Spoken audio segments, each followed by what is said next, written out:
उत्पत्ति जब होती है तो उत्पत्ति होने के क्षणों के समय कुछ होता है। जैसे एक छोटे से बीज को ले लो। एक छोटे से बीज को हम पृथ्वी में डालते हैं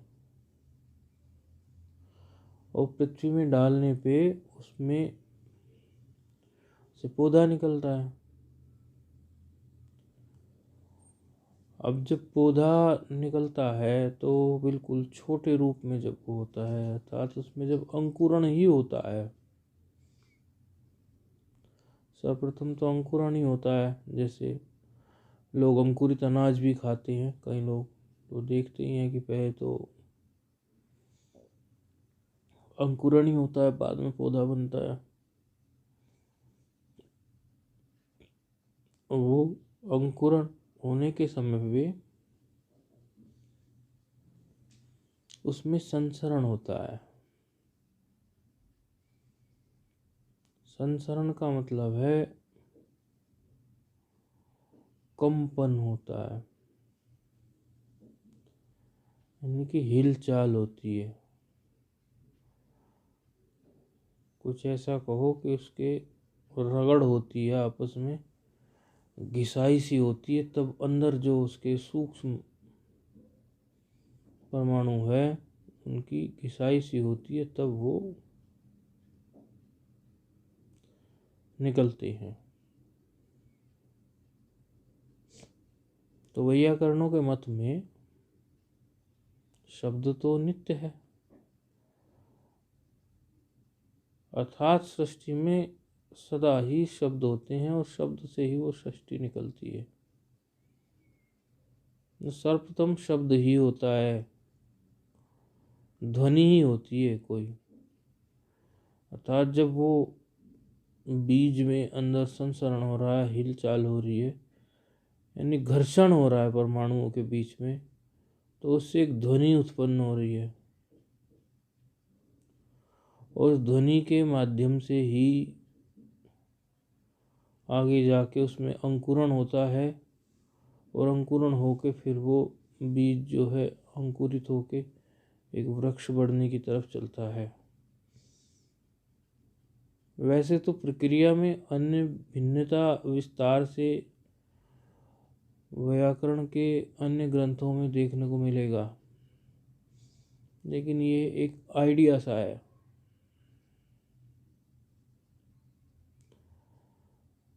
प्रत्येक शास्त्र का अपना एक स्वरूप होता है, उसका एक दर्शन होता है। दर्शन मतलब उसका एक विशेष विचार, और प्रत्येक दर्शन जो है, जैसे व्याकरण के स्वरूप के लिए लघु सिद्धांत कौमुदी पढ़ी जाती है, शब्द स्वरूप के लिए शब्द कैसे बनता है। सिद्धांत कौमुदी, 4000 सूत्रों पर विचार, ये सब है। अनुवाद के लिए अन्य ग्रंथ, वोकैबुलरी के लिए अमरकोश, इस तरह ये ग्रंथ हैं। लेकिन यदि व्याकरण के दर्शन की तरफ जाएं तो व्याकरण का दर्शन पढ़ने के लिए जैसे वाक्यपदीय, भर्तृहरि का, जो एक व्याकरण का दर्शन सिद्धांत को स्थापित करता है। तो प्रत्येक शास्त्र के अपने दर्शन शास्त्र, दर्शन है, एक दृष्टिकोण भी है, न्याय है, एक तो न्याय की भाषा है, एक न्याय का ठीक से दर्शन भी कराने के लिए शास्त्र है। सांख्य तो है ही सांख्य। तात्पर्य इतना बनता है कि प्रत्येक दर्शन, चाहे वो न्याय हो, वैशेषिक हो, या व्याकरण का भी दर्शन हो, योग हो, ये सब सृष्टि की उत्पत्ति अलग अलग ढंग से बताते हैं।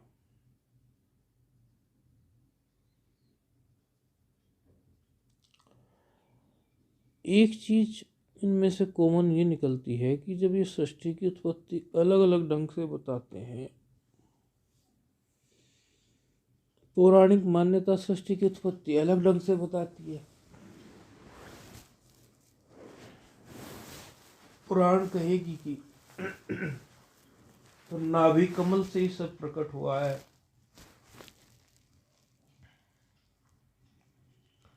न्याय कहेगा कि सृष्टि जो है वो आरंभवाद का ही सिद्धांत है। सृष्टि में ये जो सृष्टि उत्पन्न होती है, कई लोग पूछते हैं ना कि सृष्टि कैसे हुई, तो अलग अलग दर्शन जो है, उत्पत्ति है ना, आज उत्पत्ति की बात करते हैं। उत्पत्ति कई लोग पूछते हैं कि ये सृष्टि कैसे हुई,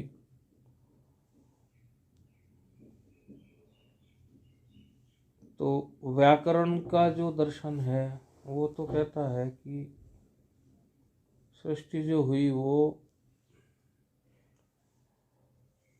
शब्द से ही है। एक ध्वनि होती है, संसरण होता है, एक ध्वनि होती है, ध्वनि से सृष्टि की उत्पत्ति है। न्याय कहता है कि आरंभवाद को न्याय मानता है। तो आरंभवाद में न्याय कहता है कि परमाणु होते हैं, और परमाणु को न्याय सबसे छोटी इकाई बोलता है। सृष्टि की जो सबसे छोटी इकाई है, सबसे छोटा जो कण है, उसके हिसाब से सबसे छोटी जो इकाई है वो परमाणु है। इस परमाणु को आप विज्ञान का, आधुनिक विज्ञान का परमाणु ना समझे, क्योंकि वो तो टूटेगा, लेकिन ये तो परमाणु इनकी आखिरी इकाई है, सबसे छोटी इकाई परमाणु है। तो इनका कहना है, न्यायिकों का, न्याय ऐसा बोलता है, न्याय वैशेषिक भी ऐसे बोलते, न्याय बोलता है ऐसे। तो कणाद का, गौतम का, कणाद ऋषि, गौतम ऋषि, ऐसे देखे होंगे फोटो, कहीं कहीं बना देते हैं, ये कणाद ऋषि है, ये गौतम ऋषि है, उनकी बात हो रही है। वो न्यायिक है, न्याय को जानने वाले सो न्यायिक।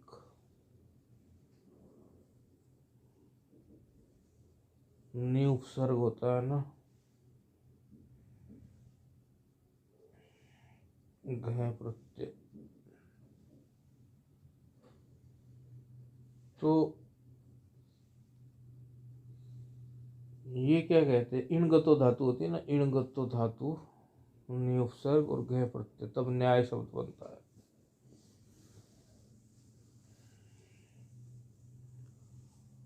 वो कहते हैं परमाणु जो होते हैं, ईश्वर इच्छा से वो परमाणु एक साथ मिल जाते हैं, और एक साथ परमाणु भी ऐसे मिलते हैं कि मिले हुए भी अलग से रहते हैं। ऐसे नहीं होते कि मिलने के बाद वो कोई दूसरा रूप ले ले। मिलने के बाद वो कोई दूसरा रूप नहीं लेते, मिले हुए रहते हैं ईश्वर के संकल्प से। दो परमाणु मिलकर एक द्वणुक बनाते, एक नहीं, तीन परमाणु मिलकर एक त्रिश्रेणुक बनाते हैं। त्रिश्रेणु, पहले द्वणुक बनेगा फिर त्रिश्रेणुक। पहले दो परमाणु मिलेंगे तो द्वणुक बनाएंगे, अर्थात दो परमाणु जुड़ गए तो द्वणुक बनाया उन्होंने, उसका नाम पड़ा द्वणुक। दो परमाणु जो जुड़े, जुड़ने से उस परिमाण का नाम, उस माप का नाम, उस मेजरमेंट का नाम द्वणुक पड़ा। आप समझने की कोशिश करो, दो परमाणु मिलकर एक परमाणु नहीं बनाओ। दो परमाणु मिलकर इस तरह मिश्रित नहीं हो गया, इस तरह नहीं मिल गया कि वो बिल्कुल ही मिल गया, नहीं, फिर तो वो टूट नहीं पाएगा। ये न्याय का सिद्धांत है, न्याय का, वेदांत मत समझना इसको। वेदांत का सिद्धांत आगे आएगा, ये न्याय का सिद्धांत है। दो परमाणु मिलके द्वणुक बन गए, तीन द्वणुक मिलकर एक त्रिश्रेणु बन गया, तीन द्वणुक मिलकर एक त्रिश्रेणु बन गया।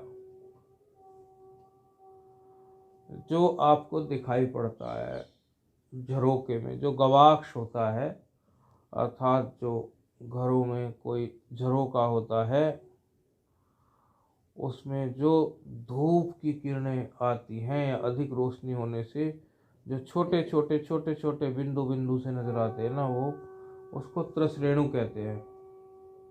गवाक्ष मतलब झरोका जो आपका होता है, रोशनदान जिसको बोलते हैं। फिर वो त्रिश्रेणु ही, देखो परमाणु सबसे छोटी इकाई है और त्रिश्रेणु सबसे छोटी वो इकाई है जो दिखती है। परमाणु दिखता नहीं, द्वणुक भी नहीं दिखता, आंखों से प्रत्यक्ष नहीं है। ना परमाणु, ना दो परमाणु मिलके जो द्वणुक बना वो त्रिश्रेणु से दिखना शुरू होता है।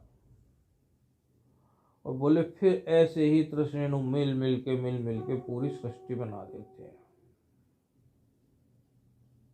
प्रत्येक की ऐसी परमाणु हैं, द्वणुक हैं और त्रिणुक हैं, अर्थात त्रिश्रेणु हैं। प्रत्येक के मतलब पृथ्वी के, जल के, तेज के, वायु के, इस प्रकार से ये न्याय का मत है।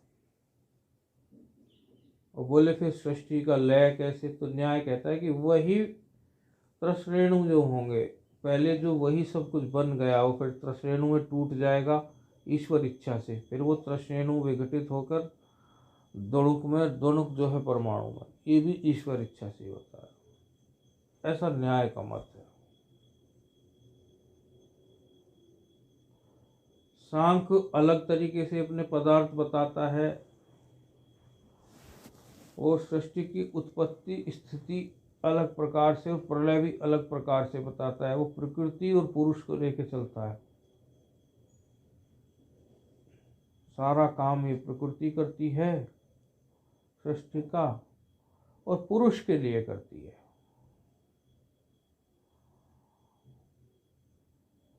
उनकी ये मान्यता है। योग की कुछ और मान्यता है, अपने पदार्थ वो अलग रखता है। वेदांत में तीन वाद हैं। आजातवाद अंतिम है, सृष्टि दृष्टिवाद, दृष्टि सृष्टिवाद और अजातवाद। वेदांत कहता है यदि सृष्टि दृष्टिवाद में देखो तो कि हाँ ये सृष्टि दिख रही है, वो पौराणिक तरीके की बात को स्वीकार कर लेता है कि ठीक है, नाभि कमल से पृथ्वी हो गई है। दृष्टि सृष्टिवाद में साधक जाता है, वेदांत कहता है तीन मत हो सकते हैं साधक के बुद्धि के स्तर से। दृष्टि सृष्टिवाद में साधक का मन जाएगा तो बोले मेरी दृष्टि से जो दिख रहा है सो है, नहीं दिखता तो सृष्टि नहीं है, दृष्टि से सृष्टि है। दृष्टि सृष्टिवाद। फिर बोले आजातवाद। आजातवाद बोले तीनों काल में सृष्टि हुई नहीं। योग वासिष्ठ में, योग वासिष्ठ ग्रंथ है आजातवाद का, जिसमें वासिष्ठ जी श्री राम जी से कह ही रही है, हे राम जी तीनों कालों में कभी सृष्टि हुई ही नहीं है, कभी कुछ हुआ ही नहीं है। तो वो फिर आजातवाद हो गया। तो उस तरह से ये पूरा चलता है।